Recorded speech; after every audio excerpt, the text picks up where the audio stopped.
اللي في الصور دول دينا وعشائها، وانتوا دلوقتي هتتفرجوا على فيلم سينمائي مليان جريمة وخيانة ورعب ورومانسية، ولو عايزين نوصفهم بوصف مش هنلاقي وصف يجمع بين الجحود والخيانة والقلب الميت. ولو مش متخيلين يعني ايه إنسانة فجرة، فدينا وعشائها هيعرفونا معنى الكلمة دي. 2024 في قرية دهشور. في بداية قصتنا حابب أعرفكم على شخص مثال حقيقي للرجولة والوفاء والإخلاص لبيته وشغله ولمراته وابنه، وهو محمد عبد النبي اللي اختار دينا تكون شريكة حياته واللي اتجوزها وخلف منها طفل. محمد كان ترزي وشغال في القاهرة، وكان بينزل لأهل بيته يومين في الأسبوع في دهشور. محمد مش بس كان بيكفي أهل بيته، لا ده فتح لمراته محل ملابس عشان يكون ليها دخل مستقل وتقدر تملى وقت فراغها وهو مش موجود. وبدل ما تصون العشرة اللي بينهم، اختارت تفتح قلبها للخيانة، واختارت ابن عم محمد يكون عشيق ليها، واللي كان بيجي يزورهم بحكم القرابة اللي بينهم، وكان بيقعد يضحك معاهم كلمة هنا نظرة هنا، لحد ما اتطورت العلاقة ما بينهم لرسائل حب وغزل، وعلاقة محرمة انتهت بجنين. دينا ما كانتش تعرف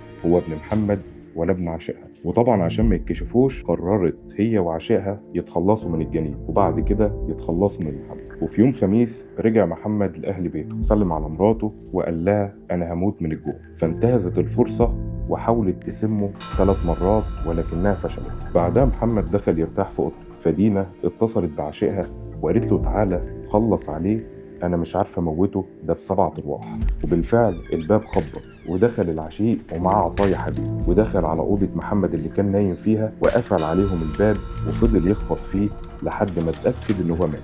وعشان ما يكشفوش اتفقوا مع بعض ان هي هتصوت وتقول ان في حرامي دخل البيت وهو اللي قتل محمد. وبالفعل رمت نفسها على الارض وفضلت تصرخ لحد ما الجيران دخلوا ولقوا محمد مقتول. ولكن اللي ما عملتش حسابه دينا ان هي تمسح الرسائل اللي بينها وبين عشائها اللي كانت السبب في كشف جريمتهم وكشف العلاقه اللي ما بينهم.